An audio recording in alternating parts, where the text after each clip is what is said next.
नमस्कार साथियों, आपका स्वागत है ज्ञान भक्ति स्टोरीज में। आज हम सुनेंगे एक अद्भुत कथा, दुर्वासा ऋषि और माता कुंती की कहानी। यह केवल एक पुरानी गाथा नहीं है, बल्कि महाभारत की नींव है। बहुत समय पहले यदुवंश में राजा सूरसेन हुआ करते थे। उनकी पुत्री का नाम था प्रथा। राजा सूरसेन ने अपनी पुत्री को अपने मित्र कुंती भोज को गोद दे दिया। इसी कारण वह कन्या आगे चलकर कुंती नाम से प्रसिद्ध हुई। कुंती छोटी आयु से ही धर्म प्रेमी, विनम्र और सेवा भाव से भरपूर थी। वह अतिथियों का बड़ा आदर करती थी और उनकी सेवा करना ही उनका धर्म मानती थी। एक दिन महर्षि दुर्वासा राजा कुंती भोज के महल में पधारे। ऋषि दुर्वासा अपने क्रोध और कठोर वाणी के लिए दूर दूर तक प्रसिद्ध थे। राजा कुंती भोज ने डरते डरते अपनी पुत्री कुंती को आदेश दिया, हे पुत्री, तुम स्वयं ऋषि की सेवा करो और उन्हें प्रसन्न रखो।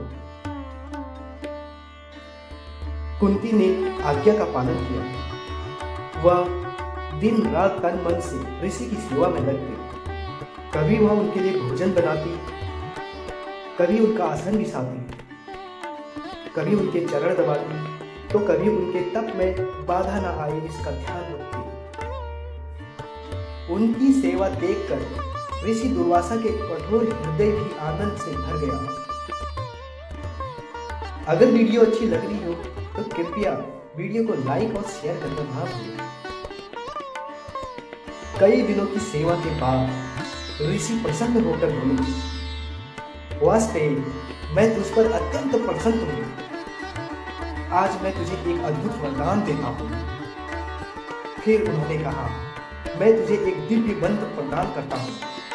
इस मंत्र के बल से जब भी तू किसी देवता का स्मरण करेगी, वह देवता तेरे सम्मुख प्रकट हो जाएगा और तेरे गर्भ से एक तेजस्वी पुत्र उत्पन्न होगा। कुंती ने सिर झुकाकर ऋषि का आशीर्वाद स्वीकार किया। हमारे चैनल ज्ञान भक्ति स्टोरीज को सब्सक्राइब जरूर करें। कुछ समय बीता। कुंती बाल्यावस्था में ही जिज्ञासा मंत्र की परीक्षा करने लगी। उन्होंने सूर्य देव का स्मरण कर मंत्र का उच्चारण किया। क्षण भर में सूर्य देव उनके सामने प्रकट हो गए। सूर्य देव ने कहा, हे कुंती, मैं तेरे मंत्र से बाध्य होकर आया हूं। अब तुझे मुझसे जो चाहिए वो प्राप्त होगा। मंत्र के प्रभाव से कुंती को एक अद्भुत तेजस्वी पुत्र मिला, कर्ण। परंतु अविवाहित होने के कारण समाज की लज्जा से भयभीत होकर कुंती ने उस शिशु को एक पौध में रखकर नदी में प्रवाहित कर दिया। मित्रों, यही वरदान था जिसे आगे चलकर पांडवों का जन्म हुआ और महाभारत जैसी महान गाथा का आरंभ हुआ।